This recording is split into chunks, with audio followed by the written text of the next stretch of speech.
Welcome to SaaS Backwards, a podcast that helps SaaS CEOs and GTM leaders to accelerate growth and enhance profitability. Our guest today is Jim Curry, co-founder at BuildGroup, a venture capital firm based in Austin, Texas, that invests in emerging AI-enabled SaaS companies as they start to scale. Hey, Jim, welcome to the podcast. Dan, thanks for having me. I'm excited to be here. Yeah, and we're really happy and excited to get your perspective as an investor in the space. But before we dig in, could you please tell us about your firm and a little about your background? What got you here? Yeah, I'll start with my background because you called me an investor, which I technically am, but I tend to think of myself as a recovering operator. Maybe it's a recovering investor. I'm not sure how to describe it anymore, but I started my career in operations and tech. Spent a long time at a company called Rackspace, where I ran product and strategy for us. Some of your audience may not remember Rackspace, but in the early days, we were a leading web hosting company. At one point, we hosted 5% of the world's websites, e-commerce sites, and then Amazon came along and the story was written from there. We were an early cloud player too. Be happy to talk more about that story. I learned a lot from that in terms of big transformations like we're currently going through now with AI. But I did that for a bit. I started an open source project called OpenStack, which has been very successful in the private cloud space. So while Rackspace wasn't successful in the cloud space, OpenStack was leading provider of private clouds in the world today. And by a lot of measures, just behind Linux in terms of popularity with developers and code.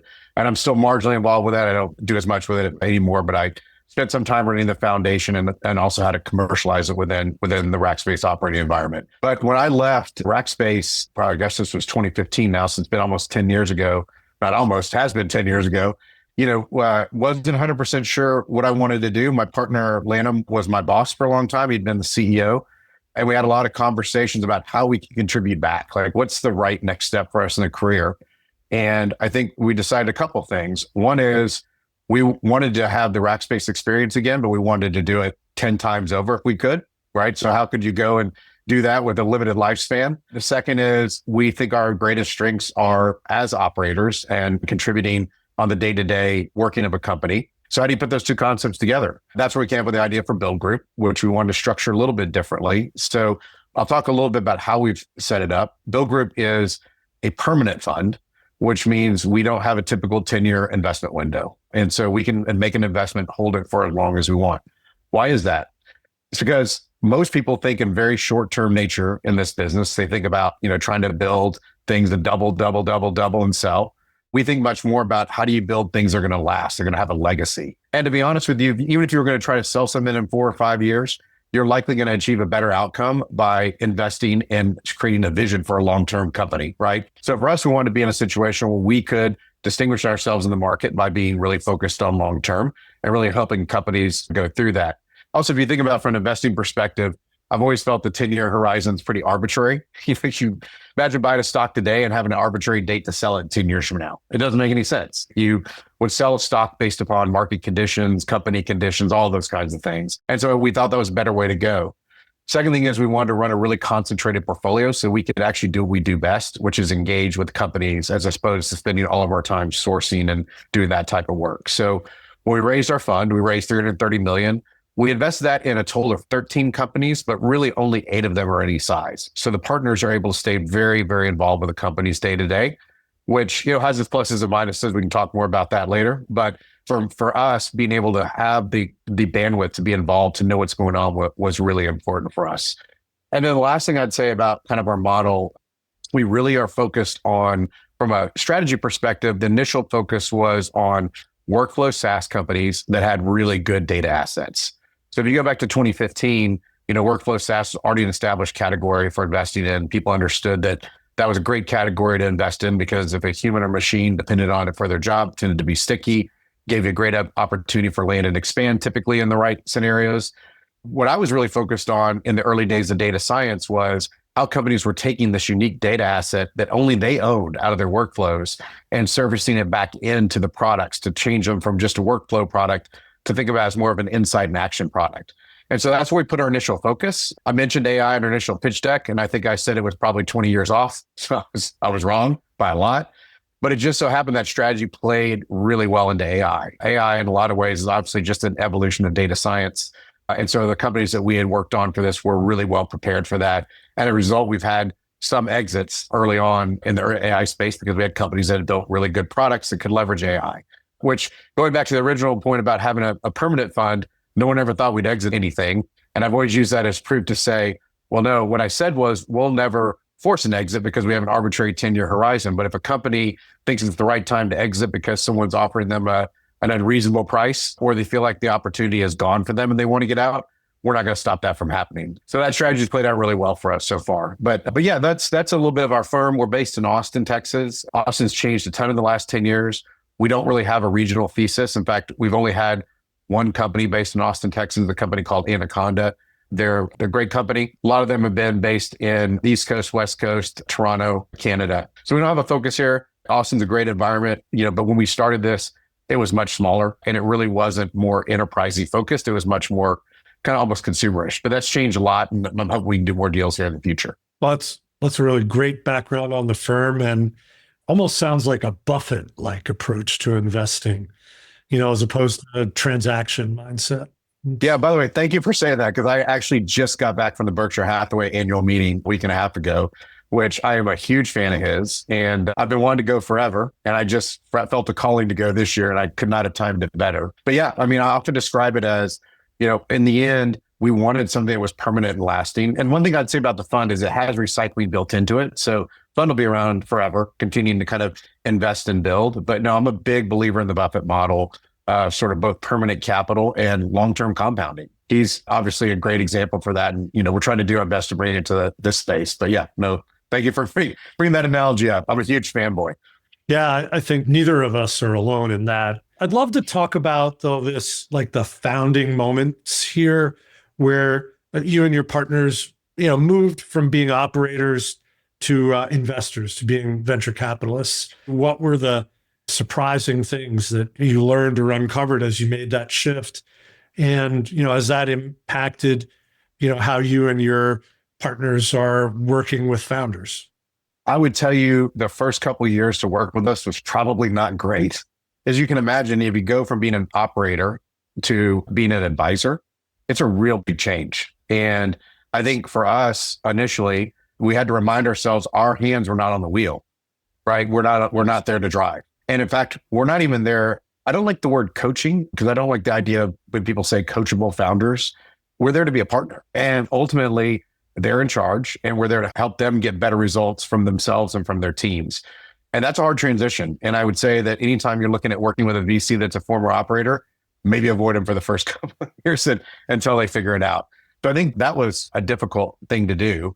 But I think that what was surprising to me about the industry was how unengaged, especially these earlier stages. So we invest, or I didn't mention the stage we invest, we do early growth. So typically sort of 3 to 8 million in revenue is where we get involved. And there are a lot of really good early stage firms in there, but they're not that involved with the companies. And I know this from the Rackspace days. We had great investors. I have nothing but great things to say about them. We had Sequoia, we had Norwest, really good people, but they're very, very busy on their portfolios. This is kind of the downside of the power law outcome for early stage firms. They have a lot of things in their portfolio. They can only spend so much time on each. And most of what they do is focus on interactions at board meetings, introductions, networking, that kind of thing. And so for me, it was unusual. And I found it interesting to watch how people responded for us to say, hey, I actually want to get in here and really try to help and try to engage and try to figure out that right model for engagement on how to do it, not only with the founders, but with their leadership teams behind them, and then ultimately with the rest of the board and the investors. We found ways to do that. And oftentimes I think I can sum up my role. It's almost like a super executive chairman in some way. And I don't like the term executive chairman because I'm not the boss.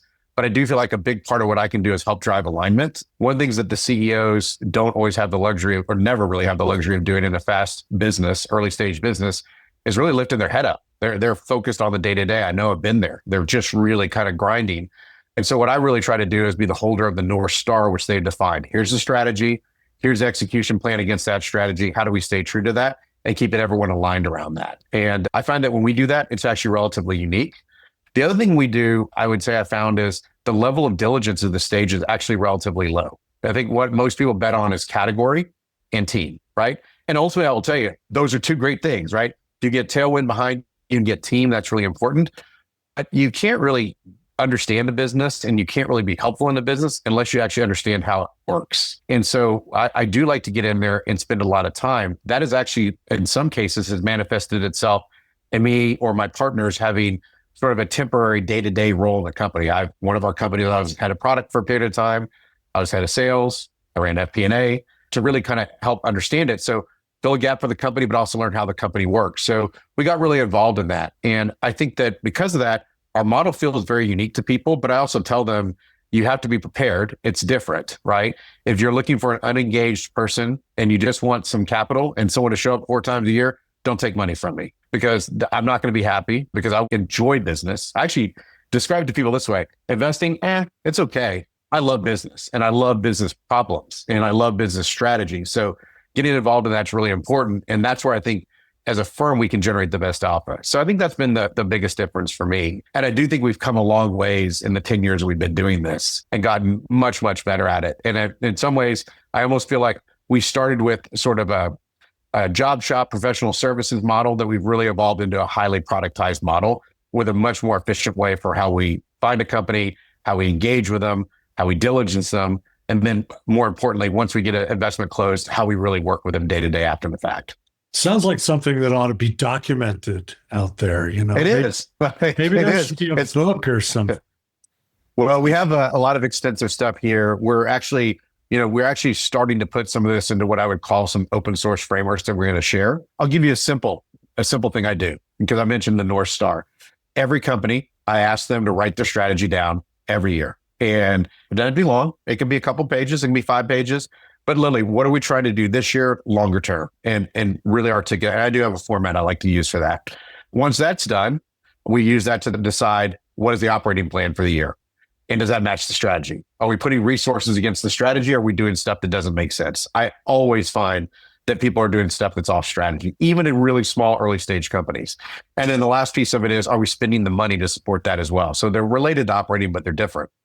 And then throughout the year, whenever someone like me or anyone else in the board or company has a new idea, I tell the CEO, dust off that plan, look at it and say, is it consistent or not? And if it is, send a note back saying, great idea. We're going to incorporate this in our strategy. Or send a note back saying, hey, Jim, that's a really interesting idea. By the way, I've reattached our strategy. This doesn't look like it fits. Are you proposing a change to our strategy? And I've actually found this exercise is really good because it gets everybody anchored and gives us sort of an objective template to work off of to make sure everything we're doing is on track. Even early stage companies can get off track really, really quickly and start doing things that don't make sense towards their short or long-term strategy. So a big part of the focus, that's just one simple thing that we do every year with them. And I think it makes a big difference. That sounds a lot like the EOS method to me. Yeah. No? I'm an EO and I'm a big believer in it too. So yeah, no, it's very similar to that. Let's kind of move on. We have a lot to talk about. And that was really cool, kind of setting the table conversation.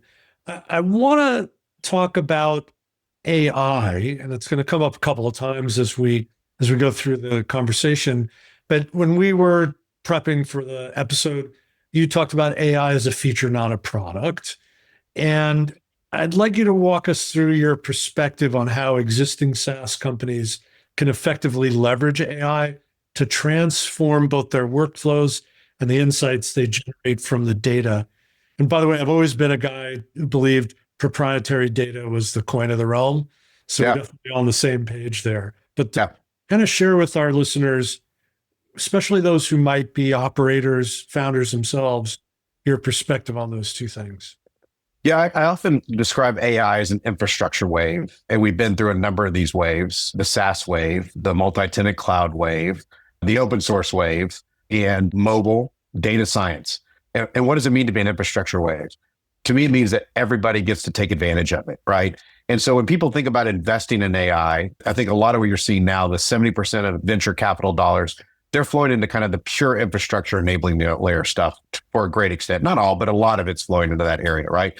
Same thing happened in the open source realm. What I'm most interested in is how do you take these technologies, these big tectonic shifts, and incorporate them into existing products, right? So I did this at Rackspace.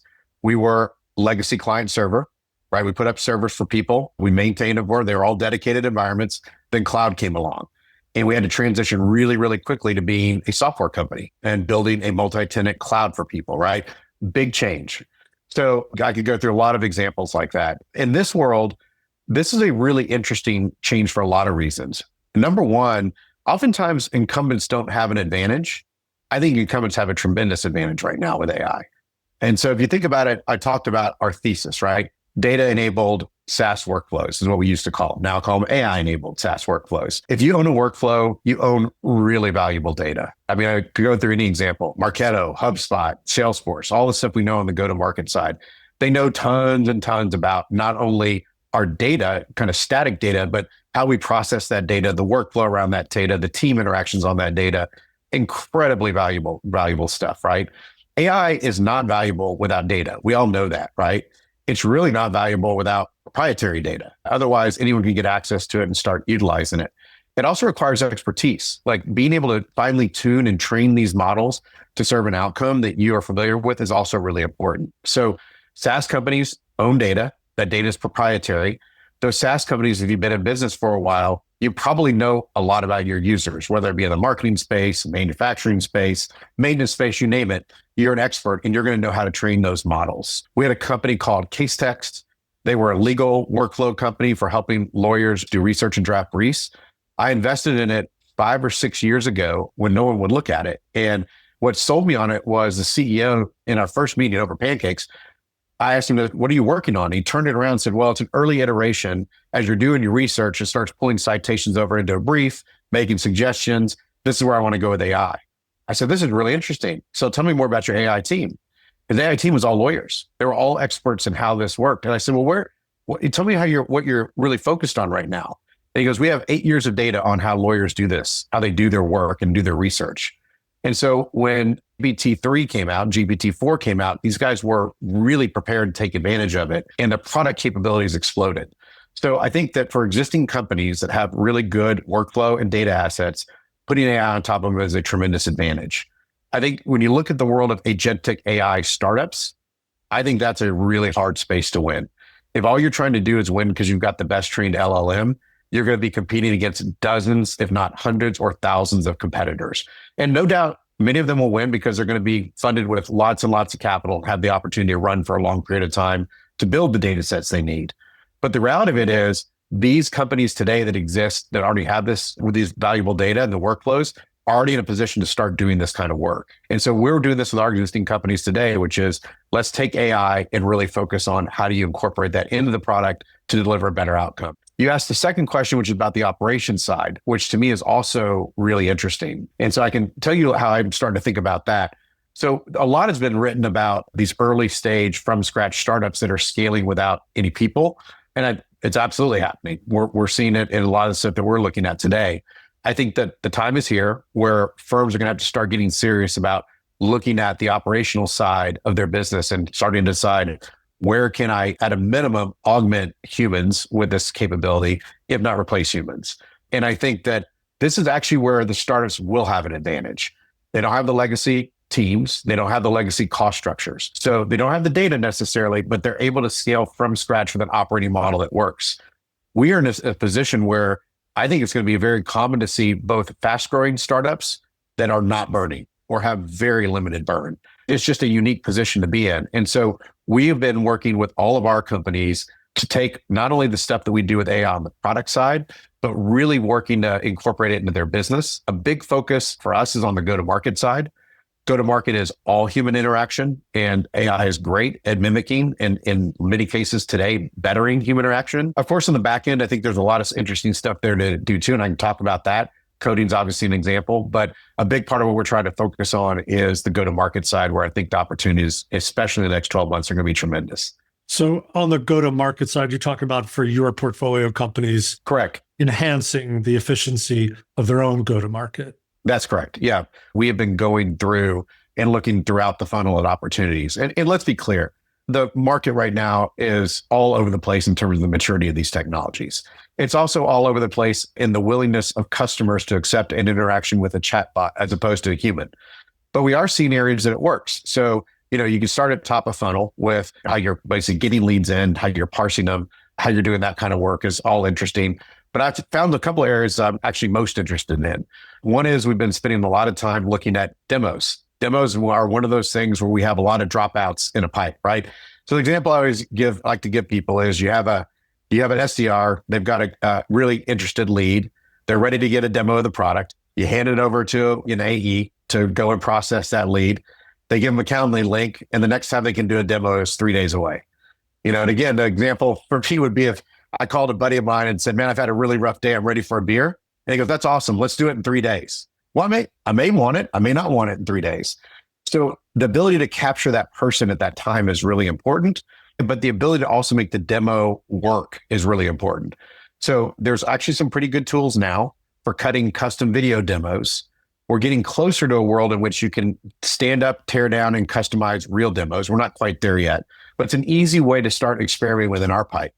The second area that we're really working on is SDR replacements. And SDRs are interesting, right? And by the way, you should be clear, I never think people are going away. I'm a big believer that there's always going to be a role for people in these processes. But I'm also a big believer you got to push the bounds on this because everyone else is going to do it. And you need to get ahead of it because you're not going to be competitive otherwise. So a lot of what we look at with our SDRs is where can we go that we couldn't target with people because the costs are too high and try to run a fully automated process. And if you think about SDRs as an example, SDRs are challenging in my experience in a lot of ways. Number one, they have an incentive problem, right? They're humans. They want to get paid. We typically pay them when they hand off a lead to an AE and an AE agrees to accept it, right? So their whole thing is just, I want to get an AE to accept this lead. Now, there's lots of ways you can get an AE to accept a lead that may result in actually not being qualified really well. The second thing is they tend to be very junior. They tend to be people right out of school. Maybe they're naturally gifted at sales. Maybe they're quick learners, but even in a great scenario, it's going to be 4 to 5 months before they're relatively up to speed. And then you typically face a 50% or better turnover rate on them. And that's just replacing the ones that you need to replace because they're not good. Then you have these guys that are in the job for 12 months and they're ready to move on, right? So you have that problem with them. You can't really, because it's a human-led process, you can't really stand up 10 at a time. You can do a couple, right? And kind of build from there. If you flip that over to agents, you don't have these problems. Agents don't have an incentive problem. They're going to process things according to the rules you give them. They certainly don't have a training problem. You can train them up really, really quickly if you've been really good, in particular, keeping customer conversations recorded and all that kind of stuff. And actually, the interactions can be better. Like I've been noticing that certain people actually prefer the interactions. I think they know when they're talking to an AI agent, but the information, if you really train them well, can be good. So that's an example of it. And I think ultimately what we're trying to do is lower the marginal cost of growth, but we're also trying to bend the curve of growth and grow faster. And we have the luxury with our portfolio companies of places to experiment with this with. And I'm actually relatively surprised at how many companies are not going all in to experiment with this, because I think it's just like with open source. When that wave really took off, it was clear that you're going to have to figure out what your strategy was for adopting it. It's the same here. On your operating side of things, you're going to have to figure out how to use AI in your business. And rather than do back end, I would encourage people to really look at the front end. I think it's an interesting place to really spend your time. Do you have a couple of recommendations of software? Products? No, not yet. Ironically, I've talked to a couple of the companies. I've talked about pricing models. So for example, one of the SDR replacements, I've been saying, we're not going to pay you based on interaction or some other model. I'm going to pay you based on conversion, the same way I'd pay a person, right? Because I need to make sure the economics work. But with some of these, I'm actually going to work on some case studies, and I'm happy to come back, Ken, and walk you through those when we have them. Like I said, most of the technology is pretty early, trying to skate to where the puck's going to be in 12 months. And I also think 95% of the companies I'm talking to are going to be out of business within 36 months. You pick your category, I could probably send you at least 30 alternatives in it. And, none of them really have a natural right to exist so far in my mind. So also what you have to be ready for. And I think it's actually relatively easy in this world. You have to be ready to replace things pretty quickly. And the way we're handling that right now is we're going to run 3 at a time and just try out 3 different complementary solutions, figure out which one we like best, and then just be in a position where if we need to move, we can move. Makes a lot of sense. I think the interesting thing, and you tried to slip it in there on me, was the impact on pricing model, where you're saying to the SDR solutions, I want to consume your service the way I might incentivize an actual employee. And they might have other pricing models in mind, I think, coming into those situations. Yeah, it's interesting.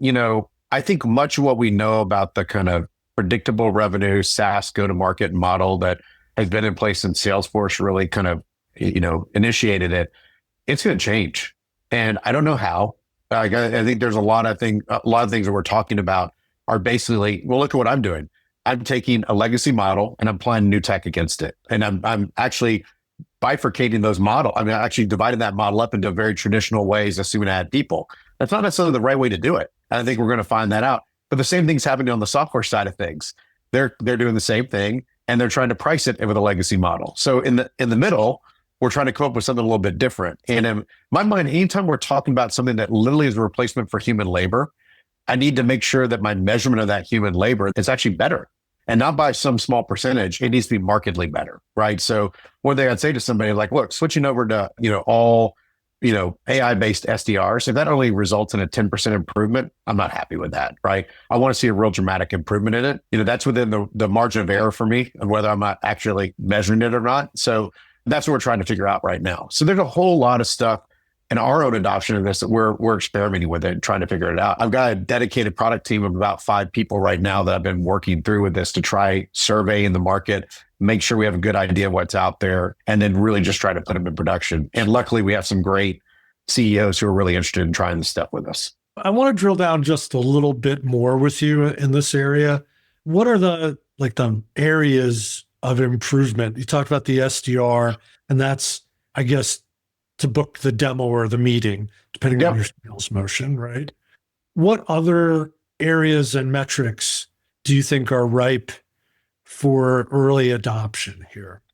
We're experimenting with more like, I'll give you a simple example, AI-enabled dialers that are better at parsing theoretical. And actually, what I would describe, there are already tools for dialers that actually help you sort your leads. They're better now with AI, is the way I describe it. So some of these things are not like revolutionary replacements, they're just evolutionary, right? And this is an example of AI being leveraged on existing technology and delivering better products. So that would be an example of it. An SDR replacement is a completely new thing, right? Because you're talking about an agent that acts like a human, right? In the process. So I think that's completely new. But we are looking at everything from how do you source leads? And much of what I should give some clarity, I don't do a whole lot of enterprise investing. So I don't really go to people who spend a lot of time outbounding for enterprise. A big part of what we work on is SMB and mid-market, ideally with a lot of product-led growth and ideally with a lot of inbound, right? So a big part of what I try to solve is how do I more efficiently sort through inbound to get to the right people to talk to? But we also do outbounding. And I would say there are some tools that we've been playing around with that are actually better at sourcing leads for us than the typical thing, because they do more human-like research is what I would describe it as, right? So again, you can get them to go answer questions that some of the existing tools cannot. And by the way, you can go program this stuff yourself. Like I've written GPTs to go out there and look for customers, and I'm not an expert at doing that. So I would describe the results as not as good as what I get from a third party, but I would describe it as like, it's noticeable that you can build these things that have a level of intelligence that we've not had in previous tools before to go and do that kind of work. So we talked about SDRs. We talked about the handoff to the AEs. The question then becomes like, how much of an AE's job can you actually automate? I think there are obviously exchange of documents. I think there's responding to RFPs. In a lot of our cases, it's responding to, SOC or other kinds of information. There's all that kind of stuff. Anything that's information intensive is going to be easy to go and kind of replace. And those are the kind of tools we're playing around with. We're also looking at what's available being released by the existing vendors we're working with, right? So to a certain extent, there are going to be things that come out from Salesforce and others that are good enough, at least in the short term, for us to use. And so that's where we're playing around with it. But anywhere we have a human in the loop, we're trying to think about how do we reduce the number of humans required in that function? And then ultimately, do we need them in the long term? To me, the most obvious one to replace, especially with our model, because we don't do a lot of outbounding, the SDR is the easiest one to replace. AE is a lot harder. And so that's kind of been where our main focus is. That makes a lot of sense. And, we had the co-founder of Sift AI on the podcast a few weeks ago, and the ability of their tool to consistently surface, likely leads by doing the human style research, allows you to expand your reach in a way that you probably couldn't afford to, if you were staffing more and more SDRs. Yeah, for sure. Yeah, no, I mean, I'll give you little things that even I do. Like I have a little chat bot that whenever I'm traveling, I'm like, can you please go through my CRM and tell me who is in that region? Super simple. I get a report from it every time so that I can make sure that I'm going through and maximize my meetings. Now, could I go through my CRM and just sort by? Yes, I could.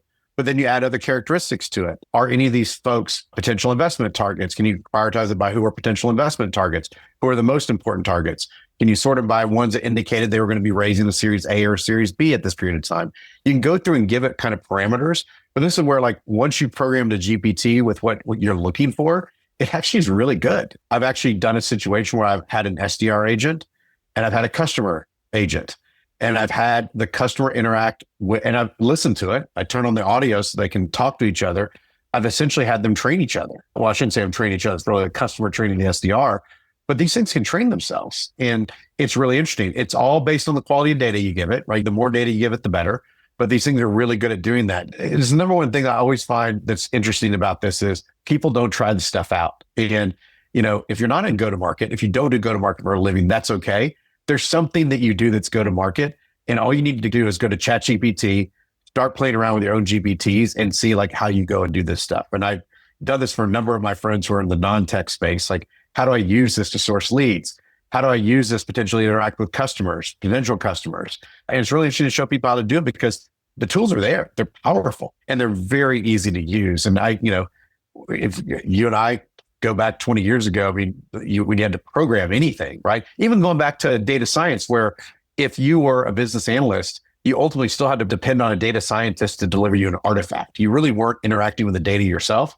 That's different now. You don't need that as much. So yeah, no, it's a really interesting world. And quite honestly, I have to make sure that I don't spend my entire day looking at new tools because there's so many out there. And my credit card statement tells that. Well, so you're a really hands-on guy and you have a concentrated portfolio. So it sounds like there's a lot of opportunity for you to engage with the founders. And I think you touched on this in the beginning of the episode, but I'm wondering how do you as an operating oriented investor know when it's time to like let your people run? How do you balance that? You mean with new technology? Yeah. Like, how do you balance your desire to introduce, tactics or technologies to your investment teams with the need to let them run their own show? It's a great question. So I would tell you that like, I never mandate anything and I want a pull model, right? To me, my job is to create something for them that's really interesting that they want to try and experiment with, right? And ultimately, this one's a little different, right? There are things that we encourage our companies to do because they're the right thing to do from a business model perspective, right? And I could go through examples of that. They're just, I know work and I want to make sure the company adopts them. And my job is to help kind of lay the groundwork for them understanding what that looks like. This is a little different in that I'm actually trying to learn as well. Like I've never adopted and used these tools. I've never put them into practice. So some of it's actually selfishly for my own learnings and ultimately to benefit the companies we work with going forward. Luckily, what I found within our portfolio is if you are a technically oriented CEO, i.e. you're a developer, engineer, or if you are a product oriented CEO, you tend to be very excited about this concept. And so then the question becomes, okay, how do I really get this to be attractive to you to tackle? And to me, it's finding an area of their business that they would like to solve, but they don't have the time to solve it, that this technology could fit. So the examples I gave you, demos was an easy one. We have a couple of companies that are very dependent on demos in their sales process. We have a lot of stuff fall out at the demo stage, not because of the demo, but because we just aren't great at getting them scheduled. We'll have resource constraints. And by the way, the last couple of years through the market we've been through, you've had to be very, very judicious on where you spend your money. Another one was a situation in which you had a much smaller customer size that you wanted to target that are perfect for the offer, but because of their size, their churn rate, the cost of acquisition, if you're using humans, it's very hard to go and serve them. But if you can run a fully automated process that does not allow them to ever talk to a human and allows them to sign up, then you can run something better. So think about that one as an augmented PLG, whereas like I might find out about a product, I go to the website, it gives me some basic info and says, hey, would you like to sign up for small, medium, large? And you do. The difference here is when you come, we're going to give you actually something that feels like a human that's going to guide you through that process, ask you questions, find out what you want to see, help you really work through it as if you were actually going through a more traditional, not just product-led growth process. So we found a way to do that, implement it there and doing this. And we're early stage in all this, right? We're playing around with it. Another thing I'll just bring up that we're doing that's also relatively easy to sell is everyone wants to figure out how to use AI to do more and quicker coding. The challenge with that with legacy code bases is it's really hard to do, right? Depending on the language you've used, depending on your level of technical debt, at best, you're probably looking at 20 to 30% of your code being able to be written by AI going forward. But if you started from scratch, you can get results that are much higher than that. So one of the things we're trying to work through right now with our companies is, can you actually build an automated tool to map out an architecture and have AI actually lead a rewrite of it in a way that AI could actually write code going forward? And we're really early in that effort, because anytime someone would come to me and say, hey, I really want to re-platform and I want to do it all at once and it's going to take 24 months, I would be like, oh, no. Like, that's just painful, right? Of course, we have to redo 20% of the code every year because the technical debt, that's one thing, but a complete re-platform is hard. I think you actually can probably use AI to do much of the mapping of a re-platform. I think you can actually have it do a lot of the re-platforming. And then once you do that, you can let it take over.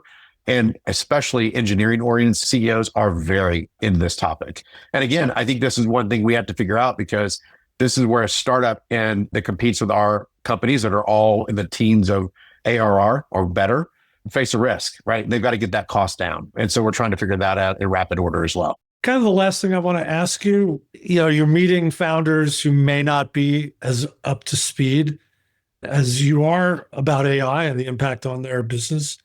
What should they be preparing for? The SaaS firms targeting the mid-market, like your investments. Yeah. Like, where do they need to be looking that maybe they're not? I know you've covered a lot of the waterfront here. In terms of raising money, or in terms of operating their business, or operating their business, the fundamental changes with AI.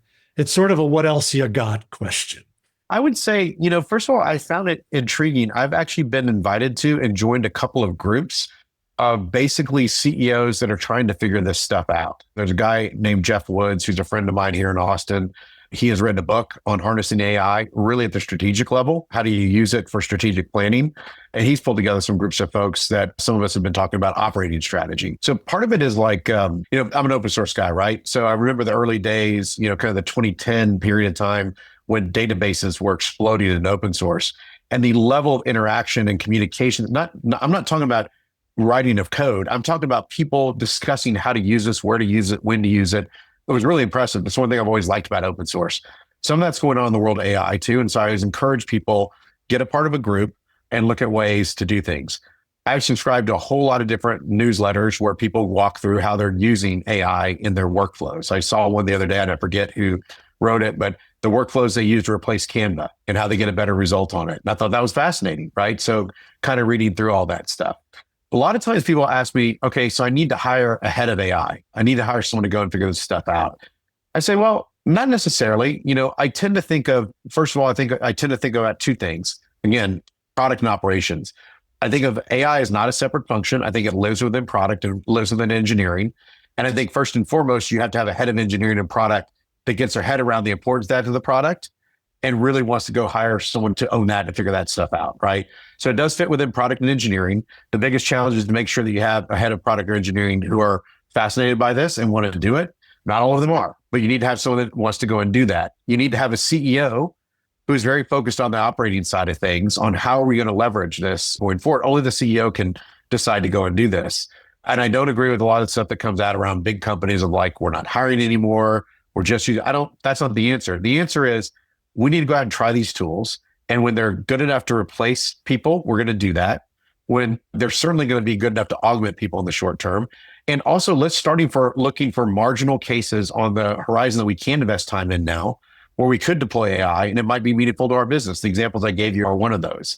And then just read and then just play around with this. I'm helping my wife write a podcast series for herself right now. And we're using ChatGPT extensively. I've programmed ChatGPT tutors for my kids. I have my son is building a website right now, and I programmed a GPT product manager that's been interviewing him for a while. And we're going to turn that into a engineering product. We're never going to write a line of code. It's a goal. So there's a lot of ways. It's just like anything else. You got to go try this stuff. And then you start having aha moments. Got it. I know how this can work. And there's a lot of great information out there. Yeah, I mean, I honestly, I'm not sure I've been as excited about tech as I am now. I wish I was 24 and not 54 because I think the next 30 years are going to be absolutely amazing. And it's a lot of fun to work on it. And like I said, the one thing I always want to lead people with is, incumbents often have a disadvantage in waves like this. Again, the SaaS wave, multi-tenant cloud, the startups were competing against people with legacy architectures. That was hard. And a lot of those legacy players went out of business. I think the same could happen here. People move slow, but you have a natural advantage in the product to adopt it. It's the operations side where you got to go quick, or you can get caught by the emerging startups that don't have that legacy problem and can basically scale with no burn. I think that's the world we're heading towards. Well, that's a great place to land our episode. Jim Curry, thanks so much for being on the podcast. If SaaS operators want to pick your brain or learn more about your investing criteria, how can they reach you? I'm Jim at BuildGroup.com. Anytime anyone wants to reach out, feel free, or on LinkedIn. Happy to chat anytime. This is a topic near and dear to my heart. I really appreciate you having me. And, talking go-to-market is my favorite thing. So I really do appreciate it. And that's what we do here. We love to talk go-to-market. I think you've inspired a lot of thoughts for me, and I bet our listeners are going to love this episode. If you haven't subscribed to the podcast yet, please do so wherever podcasts are distributed. That's the SaaS Backwards podcast. My demand generation and advertising agency for SaaS companies is Austin Lawrence. We're at austinlawrence.com, and I can be reached on LinkedIn/in/Ken Lempit. Hey, Jim, thanks again for being on the SaaS Backwards podcast. Thanks, Ken. That was fun.